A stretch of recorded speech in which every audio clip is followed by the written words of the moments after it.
Hello friends. आज हम बात करेंगे specific relief act. Specific relief act जो कि 1963 के अंदर आया था और जो एनफोर्समेंट में आया था 1 मार्च 1964। इसके अंदर हम सेक्शन 9 देखेंगे।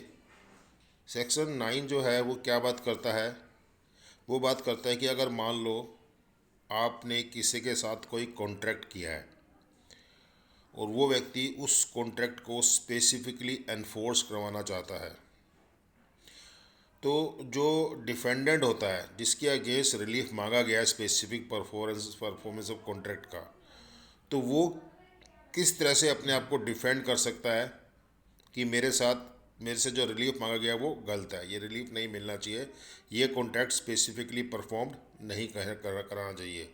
तो सेक्शन 9 जो है स्पेसिफिक रिलीफ एक्ट के अंदर स्पेसिफिक परफॉर्मेंस ऑफ कॉन्ट्रैक्ट जो एक चैप्टर है सेकंड, उसका सबसे फर्स्ट सेक्शन है ये, जो कि सेक्शन 9 में दिया है। जो सेक्शन 10 से लेके और सेक्शन 25 तक के सेक्शन आ गए, उसमें स्पेसिफिक परफॉर्मेंस ऑफ कॉन्ट्रैक्ट की बात की गई है, लेकिन यहाँ पे डिफेंस की बात की गई है कि जो डिफेंडेड हो रहा है वो किस तरह से डिफेंस ले सकता है अपनी। तो देखो इस सेक्शन को हम देखते हैं। सबसे पहले इसने ऊपर ही बताया सेक्शन की, अगर हम मेन बात को देखें तो यहाँ पे सबसे पहले इस सेक्शन के अंदर जो हेडिंग बनाई गई है उसमें कहा गया defence respecting suit for relief based on contract. मतलब कि कॉन्ट्रैक्ट के ऊपर बेस्ड होकर कोई सूट बना है तो उस सूट के अंदर डिफेंस कैसे ली जाएगी। ठीक है, कॉन्ट्रैक्ट का सूट है, कॉन्ट्रैक्ट बेस कोई आपका सूट कॉन्ट्रैक्ट आपने किया था, उसके ऊपर उस कॉन्ट्रैक्ट को परफॉर्म कराने के लिए कोई सूट डाला गया है, तो उसके अंदर आप डिफेंस कैसे लोगे। तो ये यहाँ पे बताया गया डिफेंडेंट के लिए कि एक्सेप्ट, सबसे पहले क्या है, except as otherwise provided herein. Except मतलब छोड़कर, एक्सेप्शन दे रही है कि इसमें अगर कुछ चीज़ बता रही है उसको छोड़कर आगे वो बता रहा है where any relief is claimed. मान लो रिलीफ कौन क्लेम करेगा, रिलीफ क्लेम करेगा प्लेंटिव, जो जो स्पेसिफिक परफॉर्मेंस ऑफ कॉन्ट्रैक्ट चाहता है वो रिलीफ मांगेगा कि मेरे साथ जो कॉन्ट्रैक्ट किया गया है उसको स्पेसिफिकली परफॉर्म किया जाए।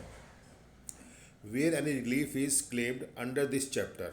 इस चैप्टर के अंदर जो चैप्टर सेकंड है आपका, जो कि सेक्शन 9 से लेकर 25 तक के अंदर है, उसमें कोई भी रिलीफ मांगा गया किसी तरह का भी इन रिस्पेक्ट ऑफ कॉन्ट्रैक्ट, किससे रिलेटेड रिलीफ, कॉन्ट्रैक्ट से रिलेटेड, जो कि उसने डिफेंडर के साथ किया है, प्लेंटिव ने कोई कॉन्ट्रैक्ट किया है कि भाई जैसे कॉन्ट्रैक्ट कोई भी हो सकता है, जैसे कि कॉन्ट्रैक्ट क्या गया कि मेरे को आपकी ज़मीन खरीदनी है 1 लाख रुपए के अंदर, या कोई और किसी सामान को सप्लाई करने का कॉन्ट्रैक्ट है, कोई भी कॉन्ट्रैक्ट हो सकता है, कॉन्ट्रैक्ट किया है। ठीक है, the person against whom the relief is claimed. Person against हुम कौन हो गया, डिफेंडेंट, जिसके अगेंस्ट रिलीफ मांगा गया है, जिसके ऊपर क्लेस किया गया है, वो कौन हो गया, the person against whom the relief is claimed. May plead, वो क्या कर सकता है, वो अपने आप को डिफेंस कर सकता है by way of defence any ground, किसी भी ग्राउंड के ऊपर वो डिफेंस मांग सकता है। अब डिफेंस के बारे में क्या कह रहा है, which is available to him under any law relating to contract. सिर्फ इसी में नहीं, किसी भी एक्ट के अंदर, अगर किसी भी लॉ के अंदर अगर कॉन्ट्रैक्ट से रिलेटेड कोई भी डिफेंस है किसी भी ग्राउंड पे, तो डिफेंडेंट वो मतलब कि ग्राउंड्स लेके रिलीफ ले सकता है कि भाई ये कॉन्ट्रैक्ट परफॉर्म करने वाला नहीं है। जैसे कि कॉन्ट्रैक्ट एक्ट के अंदर ही लिखा हुआ है कि जैसे कि आप ये कह सकते हैं भाई अनड्यू इन्फ्लुएंस के अंदर उसने मेरे से ये कॉन्ट्रैक्ट कराया, ठीक है, तो उस आपको अनड्यू इन्फ्लुएंस की सारे बातें पूरी करनी पड़ेगी। जैसे कि आप ये कह सकते हो कि भाई ये मेरा एक तरह से मास्टर है, मैं इसके यहाँ काम करता था, मेरी एक ज़मीन थी, तो इसने मेरे को इन्फ्लुएंस में ला के कराया। या कॉर्शन का हवाला दे सकते हो कि कॉर्शन मतलब कि मेरे को डरा धमका के भी मेरी फैमिली को ख़त्म कर देगा, मेरी प्रॉपर्टी पे आग लगा देगा, या और किसी तरह की धमकी दी कि मैं तेरे को मार दूंगा, तुमने मेरे नाम ये प्रॉपर्टी नहीं की। तो इस तरह से उन्होंने मेरे से कॉन्ट्रैक्ट करा लिया था। या फिर मिस रिप्रेजेंटेशन में कोई चीज़ गलत रिप्रेजेंट करी आपको, या कोई मिस्टेक्स हुई, तो इस तरह से किसी भी तरह से वो कॉन्ट्रैक्ट जो है वो कहा कि भी इन्होंने एक कॉन्ट्रैक्ट एग्जीक्यूट करवाया था और अब ये इसे एनफोर्स कराने की बात कर रहे हैं। तो इस तरह की डिफेंस जो डिफेंडेड है वो सेक्शन 9 के अंदर ले सकता है। तो इस वीडियो के लिए इतना ही।